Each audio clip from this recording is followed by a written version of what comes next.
আপনি কি অবগত আছেন ভারতের বুকে এমন এক অনন্য মন্দির বিদ্যমান যেখানে স্বয়ং দেবতাকে বিশ্রামে যেতে দেখা যায়, যা এক অসাধারণ ঘটনা।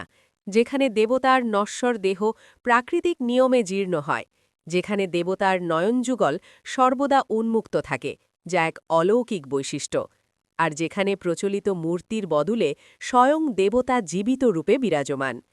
আজ আমরা আলোচনা করব এমন একজন মহিমান্বিত দেবতাকে নিয়ে, যিনি কোনো পার্থিব রাজা না হয়েও রাজাদের বিচার করার ক্ষমতা রাখেন, যিনি কেবল একটি প্রতিমা নন, বরং শাশ্বত এক সত্তা, যিনি পরমেশ্বর হয়েও সাধারণ মানুষের সন্তানের মতো আত্মপ্রকাশ করেন। তিনি আর কেউ নন, মহাপ্রভু জগন্নাথ।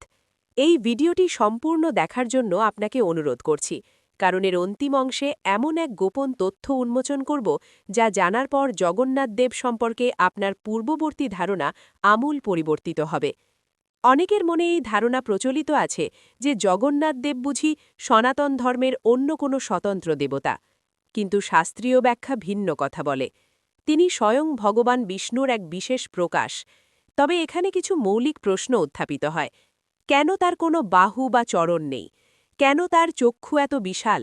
কেন তার বদনে হাস্য থাকলেও দেহটি অসম্পূর্ণ? এই সমস্ত প্রশ্নের উত্তর নিহিত আছে এক ভয়ঙ্কর এবং করুণ কাহিনীর গভীরে। পুরাণ বর্ণিত তথ্য অনুযায়ী আজকের যে জগন্নাথ দেবকে আমরা পুজো করি, তিনি একসময় নীল মাধব নামে পূজিত হতেন।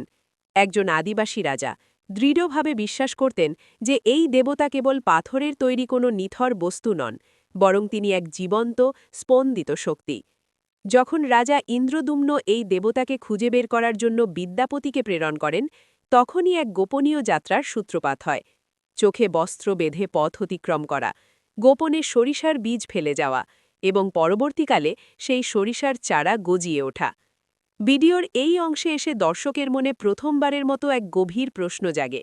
এ কি নিছকই একটি লোককথা, নাকি এর পেছনে লুকিয়ে আছে কোনো প্রাচীন গোপন প্রযুক্তি?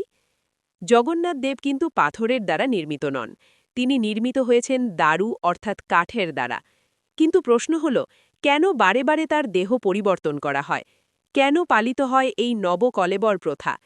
কেন তার পুরাতন দেহকে সসম্মানে কবরস্থ করা হয়? এর কারণ, শাস্ত্রীয় মতে জগন্নাথ দেবের অভ্যন্তরে প্রবিষ্ট রয়েছে দারু ব্রহ্ম, যা কখনো পচে ধরে না, যা কখনো ক্ষয় হয় না, যা কখনো ধ্বংসপ্রাপ্ত হয় না। এই গভীর রহস্য আজও অধিকাংশের কাছে উন্মোচিত হয়নি। নবকলেবরের পবিত্র তিথিতে সমগ্র মন্দির প্রাঙ্গণ গভীর অন্ধকারে আচ্ছাদিত থাকে। বিদ্যুৎ ব্যবহার সম্পূর্ণ নিষিদ্ধ করা হয়। মোবাইল ফোন ব্যবহার কঠোরভাবে বারণ থাকে। ক্যামেরার প্রবেশও নিষিদ্ধ থাকে। সেবায়তগণ বলেন, সেই রাতে মনে হয় স্বয়ং দেবতা যেন ক্রন্দন করছেন। জগন্নাথ দেবী একমাত্র দেবতা, যার জন্ম, মর্তলোক ত্যাগ এবং পুনরায় নতুন রূপে আবির্ভাব ঘটে। জগন্নাথ দেবের চোখ কখনো পলক ফেলে বন্ধ হয় না, কারণ তিনি সব কিছু প্রত্যক্ষ করেন। ভক্তের মর্মস্পর্শী আরতি, পাপীর কৃতকর্ম, রাজাদের অহংকারপূর্ণ আচরণ, এই বিশ্বের প্রতিটি ক্ষুদ্রাতি ক্ষুদ্র ঘটনা। এই বর্ণনাটি দর্শকের হৃদয়ে এক গভীর মানসিক সংযোগ স্থাপন করে। বছরে একবার স্বয়ং ভগবান তার মন্দিরের পবিত্র গণ্ডি ছেড়ে বেরিয়ে আসেন।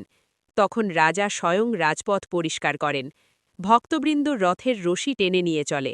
সকল প্রকার জাতিগত ভেদাভেদ বিলুপ্ত হয়। কারণ জগন্নাথ শুধু একজন দেবতা নন, তিনি সকলের, তিনি সার্বজনীন। জগন্নাথের মহাপ্রসাদ কখনো পরিমাণে কম পড়ে না, কখনো নষ্ট হয় না। একটি পাত্রের ওপর আরেকটি পাত্রে অগ্নি সংযোগ ব্যতি রেখেই অন্ন সিদ্ধ হয়।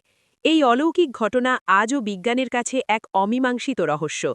নাসার স্যাটেলাইট, ড্রোন এবং অত্যাধুনিক ম্যাপিং প্রযুক্তি ব্যবহার করেও জানা যায়নি যে মন্দিরের উপর দিয়ে কোনো পাখি উড়ে যায় না।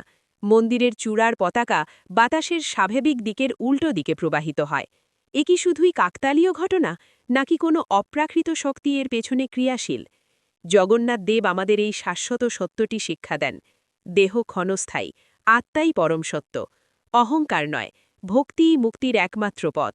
মৃত্যু জীবনের সমাপ্তি নয়, এটি কেবল এক রূপান্তর।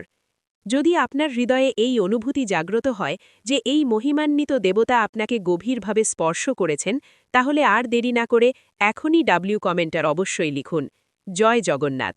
এবং এমন আরও রহস্যময় পৌরাণিক সত্যের সন্ধান পেতে কাহিনী সংকেত চ্যানেলটি সাবস্ক্রাইব করুন, কারণ পরবর্তী ভিডিওতে আমরা এমন এক রহস্য উদ্ঘাটন করব যা শ্রবণ করলে আপনার রাতের ঘুম উড়ে যাবে। জয় মহাপ্রভু জগন্নাথ।